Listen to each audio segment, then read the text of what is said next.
It is said that in the final years of autumn, when the cold winds descended slowly from the western mountains, and the cypress trees of old Persia stood silent beneath pale skies, a wandering dervish named Yunis arrived at the city of Hamadan with dust upon his cloak and weariness hidden quietly inside his eyes. Travelers who saw him entering through the old stone gate later recalled that he walked neither like a beggar nor like a holy man, but rather like one who had spent many years listening carefully to the sadness of the world. The bells of mule caravans echoed through the streets as evening approached, and smoke from bread ovens drifted slowly upward into the cold blue air. In the bazaar, the copper merchants were extinguishing their lamps one by one, and somewhere in the distance a ney flute was being played, with such sorrow that even the stray dogs beneath the tea-house benches seemed unwilling to bark. Yunis walked among the crowds without speaking. His patched wool robe carried the scent of desert wind, rainwater, old cedar smoke, and long roads traveled alone beneath moonlight. It is said that he had come from the direction of Nishabur after many months of wandering through villages where famine had touched the faces of farmers, and where old women still waited beside broken garden walls for sons who would never return from distant wars. Such things had become common in those years. The world moved like a wounded caravan through time, and few escaped sorrow entirely. Yunis entered a small tea-house near the northern quarter of the city, where tired travelers warmed their hands around copper cups filled with black tea and cinnamon. The owner, an old Turkic man with silver eyebrows and trembling hands, welcomed him without questions, for men who wander for many years carry a silence that others learn not to disturb. The dervish sat near the corner brazier, while outside the rain began softly upon the stones. A musician played the sitar near the entrance. The melody moved slowly through the room like memory itself. Some men lowered their eyes while listening. Others stared into the fire as though searching for faces they once loved. Yunis listened without movement. Those who observed him carefully said that his eyes carried the sadness of someone who remembered too much. Late into the evening, the conversation of the travelers turned toward illness and suffering. One spoke of a fever spreading through villages near the mountain roads. Another told of a young woman in Isfahan who had lost her sight after mourning her husband for 40 days without food. The old tea-house owner then spoke quietly of a physician living in Hamadan, whose wisdom had become known throughout Persia. There are men, he said, who treat the body as though it were merely flesh and bone, but this man listens also to sorrow itself. At these words, Yunis slowly lifted his head. The rain continued outside. The fire crackled softly. "And who is this physician?" asked a traveler from Shiraz. The old man lowered his voice as though speaking of someone both admired and feared. "They call him Ibn Sina." Silence entered the room for a moment. Even the musician's fingers slowed upon the strings. The old men of Shiraz still remember how the name of Ibn Sina traveled through Persia like distant thunder in those years. Some called him the Prince of Physicians. Others called him a philosopher whose thoughts wandered deeper than wells beneath ancient cities. There were those who admired him greatly, and those who distrusted him, for wisdom has always unsettled the hearts of ordinary men. Yunis listened carefully but said nothing. Later that night, after most travelers had departed and the rain became thin as mist, the tea-house owner approached the dervish with another cup of tea. "You have the face of a man searching for something," he whispered gently. Yunis smiled faintly at this. "All men are searching for something," he replied. "Some merely hide it better." The old man nodded with tired understanding. Outside, Hamadan rested beneath cold rain and drifting smoke. Somewhere beyond the narrow alleys stood candlelit rooms where scholars copied manuscripts until dawn. Somewhere a widow wept quietly beside a sleeping child. Somewhere a lonely musician played for coins before men too burdened by life to truly hear him. Yunis remained awake long after midnight, listening to the sound of rainwater falling from roof edges into the dark courtyards below. It is said that wandering dervishes often traveled not only across lands, but also through the hidden griefs of humanity itself. And that night Yunis felt once again the heavy truth that suffering followed every soul like a second shadow. By morning the rain had ceased. Thin sunlight spread weakly across the city walls, and the mountain air smelled of wet earth and cypress bark. Yunis left the tea-house and wandered through the bazaar, where fruit sellers arranged pomegranates beside figs and walnuts, while boys carried baskets of herbs through the crowded lanes. Everywhere life continued with its quiet burdens. A young bride smiled while buying saffron beside an old man coughing blood into a cloth. A blind reciter of poetry sat beside the mosque entrance whispering verses about lost youth. Two brothers argued bitterly over inheritance while a water seller sang joyfully to himself beneath the pale morning sky. Such contradictions belong to the world. Yunis understood this well. Near the edge of the bazaar, he encountered a bookseller whose small shop smelled of leather, dust, and candle smoke. Ancient manuscripts rested in uneven piles against the walls. The bookseller himself was thin and elderly, with ink-stained fingers and weary eyes. When Yunis asked quietly about Ibn Sina, the old bookseller observed him for a long moment before speaking. "Many seek him," he said. "Some come for healing. Others come hoping wisdom will free them from sorrow. Few leave unchanged." He then pointed toward the upper quarter of the city, where gardens and scholarly residences overlooked the hills beyond Hamadan. "You may find him there, if fate permits." Yunis thanked the old man and departed slowly through the crowded streets, while overhead dark birds circled against the pale sky of approaching winter. And so it was that the wandering dervish began his search for the physician whose name had become woven into the memory of Persia like incense into old prayer carpets. As the day faded slowly toward evening, Dervish Yunis climbed the quiet roads leading toward the upper quarter of Hamadan, where the houses stood farther apart, and the noise of the bazaar dissolved into distant murmurs beneath the cold mountain air. The city below seemed wrapped in pale smoke and fading gold, while above the rooftops the first evening birds crossed silently toward the western hills. It is said that in those years Hamadan carried two faces within itself. One belonged to merchants, mule drivers, laborers, widows, bakers, musicians, thieves, and wandering travelers who struggled beneath the endless weight of ordinary life. The other belonged to scholars and physicians who spent long nights among manuscripts, oils, herbs, and candlelight, searching for hidden truths within both the body and the soul. Yet even among the learned there remained sorrow, for knowledge protects no man from loneliness, nor does wisdom prevent the heart from breaking. Yunis walked beside stone walls covered in rain-darkened ivy, until he reached a modest garden residence overlooking the distant plains. Cypress trees stood motionless beside a narrow pool where fallen leaves drifted upon black water. A servant opened the gate after observing the dervish carefully. There was no arrogance in the servant's face, only exhaustion. Many who came seeking Ibn Sina arrived carrying despair heavier than gold. The servant led Yunis through a quiet courtyard, where the scent of crushed mint and medicinal herbs lingered softly in the air. Inside the residence the rooms were warm with lamplight. Shelves filled with manuscripts lined the walls beside copper instruments, glass bottles, and bundles of dried plants hanging from wooden beams. Somewhere nearby a patient coughed weakly behind a curtain. Somewhere else pages turned slowly in the silence. Then at last Yunis saw the physician himself seated beside a low table scattered with papers and ink. Travelers once spoke of Ibn Sina as a man whose eyes seemed forever divided between the visible world and another hidden realm of thought. He appeared neither old nor young. His beard carried traces of silver, yet his face still held the sharpness of restless intellect. He wore simple robes without luxury. One hand rested upon an open manuscript, while the other held a small cup untouched beside the candle flame. When Yunis entered, Ibn Sina raised his eyes slowly toward him. Neither man spoke at first. Beyond the walls the evening wind moved softly through the garden trees. Finally the physician gestured for the dervish to sit beside the brazier. "You have traveled far," he said calmly. Yunis nodded. "Far enough to forget where the road first began." A faint smile touched Ibn Sina's face. "Then you are like most men." For a long while they sat together in silence while the lamps flickered against the walls. The physician continued grinding herbs slowly within a small stone bowl. Yunis watched him carefully.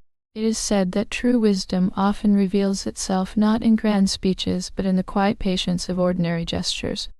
At last Ibn Sina spoke again. "Men come to me asking for remedies," he said. "They wish for medicine against fever, pain, weakness, trembling, blindness, and decay.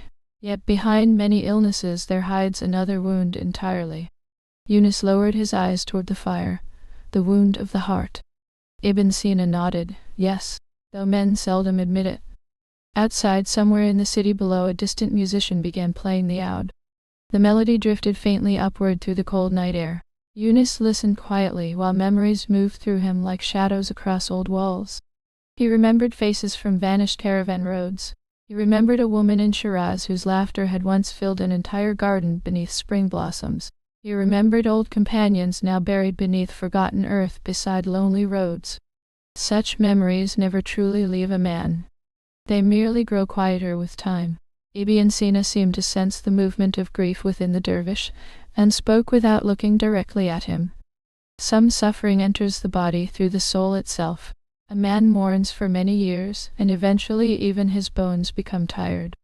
Yunis looked toward the physician then. Can such suffering be healed?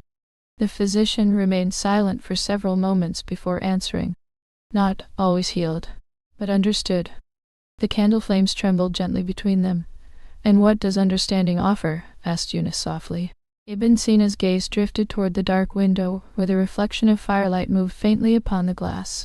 Sometimes understanding allows a man to carry sorrow without becoming consumed by it. The night deepened around them.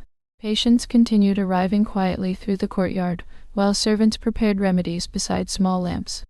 One mother carried a feverish child wrapped in wool blankets. An old soldier arrived trembling from pain in his joints after years spent in distant campaigns. A young merchant came complaining of sleeplessness and heaviness within the chest. Ibn Sina received them all with calm attention.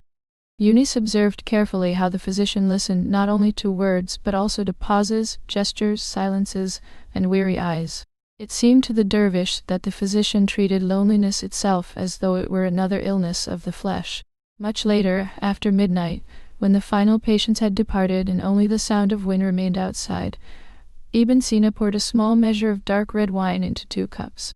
The old scholars of Persia often argued fiercely about wine, yet many still drank quietly beneath candlelight, while discussing philosophy, poetry, mortality, and the unbearable brevity of youth. Yunis accepted the cup without hesitation. For a while neither man drank.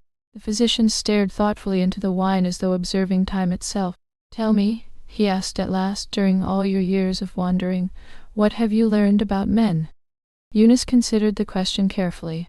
"That most men are lonely," he answered finally. "Even among crowds, even beside those they love." Ibn Sina nodded slowly. "And women?" Faint sadness entered Yunis's face. Women carry loneliness differently. They hide it inside kindness until it becomes part of their voice. The physician closed his eyes briefly at these words, as though remembering someone long lost to time. Outside, the wind carried distant echoes from the sleeping city below. Somewhere a dog barked once before silence returned again. Then Ibn Sina spoke in a lower voice. "There are nights when I envy wandering men like you." Yunis looked surprised. "You who possess knowledge sought across Persia." The physician smiled faintly, but without joy. "Knowledge fills the mind. It does not always quiet the heart." Those who later told this story said that during that long winter night, the dervish and the physician spoke not as holy men or scholars, but simply as 2 aging souls standing together beside the endless river of passing time. They spoke of youth disappearing like smoke above gardens after rain. They spoke of desire surviving long after beauty fades. They spoke of how memory sharpens certain sorrows instead of softening them. And somewhere in the depths of the night, while candles burned, lower and cold stars watched silently above ancient Persia, Yunis began to understand that even the wisest men remain vulnerable before the grief of being human. Before dawn, the city of Hamadan rested beneath a silence so complete that even the distant barking of dogs seemed softened by the cold mountain air. The lamps inside the residence of Ibn Sina had nearly burned to their end, and the scent of herbs, candle smoke, parchment, and wine lingered faintly within the rooms like the memory of a forgotten prayer. Dervish Yunis remained seated beside the dying brazier, while beyond the windows the sky slowly surrendered its darkness to pale blue light. It is said that the final hours before sunrise often reveal truths men spend entire lifetimes avoiding. During those hours the world becomes quiet enough for hidden griefs to speak. Ibn Sina stood near the shelves of manuscripts with visible weariness upon his face. The long years of study, healing, travel, politics, and restless thought had carved themselves slowly into his features. Yet there remained within him a strange calmness, as though he had accepted that human beings are not meant to escape suffering entirely, but merely to walk through it with dignity. He turned toward Yunis and asked softly, "Do you know why men fear death so deeply?" The dervish remained silent for a moment. Outside, the first faint call of a rooster echoed somewhere across the sleeping city. Because they fear losing what they love, Yunis answered at last. Ibn Sina nodded slowly. Yes, but also because they realized too late how little they truly understood while living. These words remained between them like smoke and cold air. Then the physician walked toward the courtyard and Yunis followed beside him. The garden carried the damp scent of earth after rain. Water rested motionless within the narrow pool beneath the cypress trees, while above them the final stars faded one by one into the pale sky. Somewhere nearby a servant prepared morning bread and kindled a small fire. Life was beginning again, as it always does, even after nights heavy with reflection. The physician paused beside the pool and gazed into the dark water. "When I was young," he said quietly, "I believed knowledge could conquer all weakness. I thought if a man studied deeply enough he might overcome fear, sorrow, longing, perhaps even mortality itself." He smiled faintly then, though sadness touched the edges of his voice. "But age teaches different lessons." Yunis watched the ripples moving softly across the water. "And what lessons are those?" Ibn Sina bent down slowly and touched the surface of the pool with his fingers. "That wisdom is not triumph over suffering. Wisdom is learning how to remain gentle while suffering continues." The morning wind moved softly through the trees. Yunis lowered his eyes, for the words entered him deeply.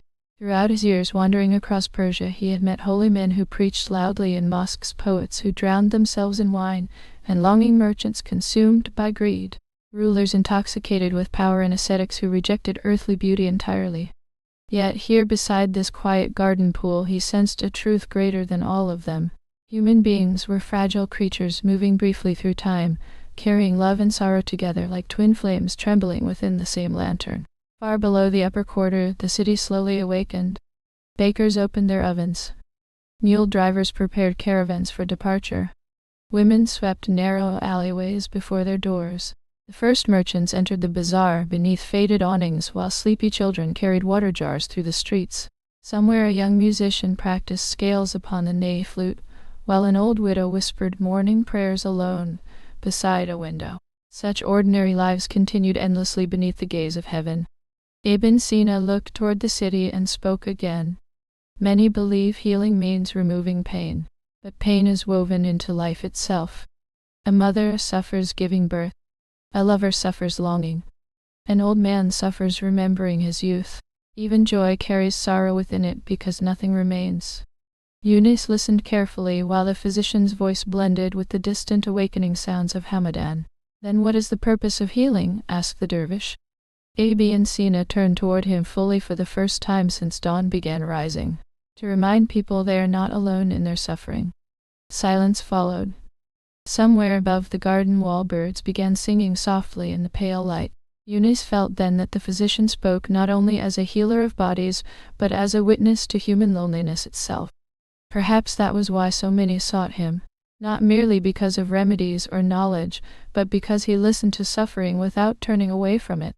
Travelers once spoke of how men often reveal their deepest truths only near exhaustion, and something within Ibn Sina seemed weary beyond ordinary tiredness.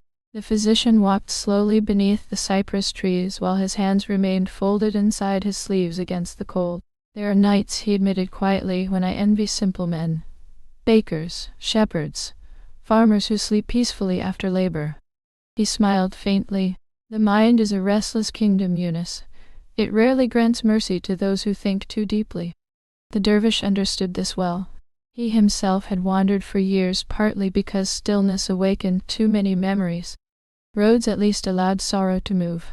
He thought then of countless faces lost to time, the blind poet in Isfahan who sang beside winter fires, the dying soldier near Tabriz who begged strangers not to let him die alone, the laughing girl in Shiraz whose beauty survived only now within memory. Human lives disappeared quickly. Only fragments remained behind like scattered petals after wind.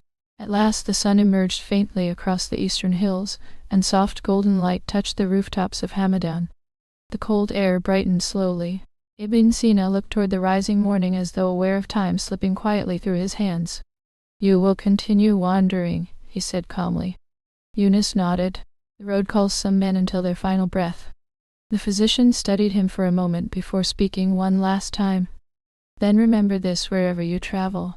Men hunger less for answers than for compassion. A single act of kindness may heal wounds no medicine can reach. Yunis bowed his head gently. Neither man embraced nor spoke grand farewells. Such things belong to younger hearts. Instead they stood together silently beneath the cypress trees while the city awakened below them. Then at last the dervish departed through the narrow streets of Hamadan, carrying once again only his cloak, his worn leather satchel, and the invisible weight of memory. The old men of Shiraz still say that years later travelers occasionally encountered Yunis beside lonely caravan roads or seated quietly within candlelit tea-houses, listening to music with distant eyes. And whenever someone spoke bitterly of suffering or despair, the wandering dervish would sometimes repeat the words of the great physician of Hamadan in a voice soft as winter rain. Wisdom is learning how to remain gentle while suffering continues. Then silence would return again while somewhere beyond the walls of the world, a ney flute carried its sorrow into the endless night of Persia.